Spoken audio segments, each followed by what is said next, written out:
Salut à tous, como ça va? J'espère que vous allez bien. Esse é o terceiro episódio da viagem de Paula. Ouça essa história desde o primeiro episódio para não perder nenhum momento dessa aventura. Hoje vamos continuar acompanhando a Paula na sua primeira e tão aguardada visita em Paris. Como sempre, a transcrição desse episódio vai ser enviada no grupo do WhatsApp. Se você quiser, além de acompanhar a viagem da Paula, aprender mais francês e quem sabe se preparar melhor para a sua própria viagem, adquira o material de estudo. Os links para o grupo, para o material exclusivo e para a comunidade estão na descrição. Le voyage de Paula à Paris. Chapitre 3. Destination Tour Eiffel. Je descends l'escalier de l'immeuble et je croise un voisin qui dit bonjour. Je lui réponds bonjour avec un sourire.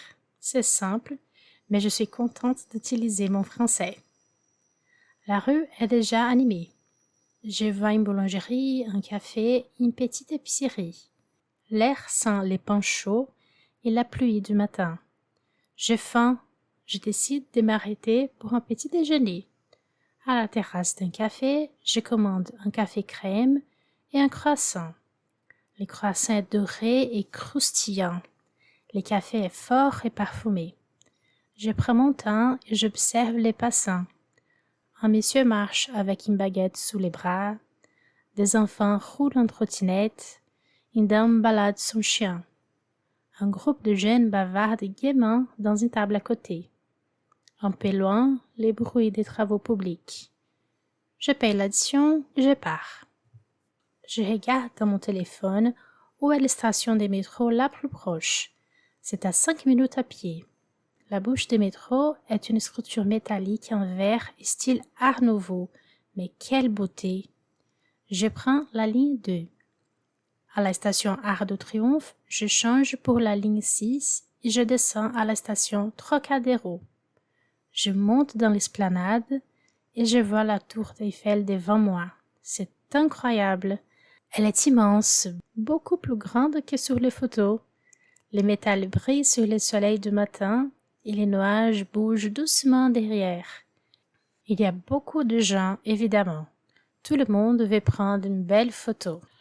Je descends l'escalier latéral et je traverse les jardins du Trocadéro, l'avenue Georges Pompidou et les ponts d'Iéna. Et me voilà au-dessus de la tour.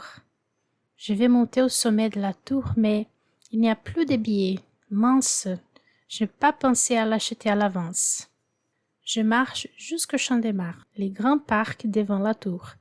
Des familles pique-niquent déjà, des enfants courent, des couples prennent des selfies. Je demande à une dame, « Excusez-moi, vous pouvez prendre une photo de moi ?» Elle sourit et accepte. J'ai maintenant une photo souvenir de ces moments magiques. Je reste longtemps à admirer. Je m'assois quelques minutes sur l'herbe. Je bois de l'eau et je regarde des touristes qui parlent toutes les langues du monde. Ensuite, je loge la Seine et je marche jusqu'au musée du Quai Branly.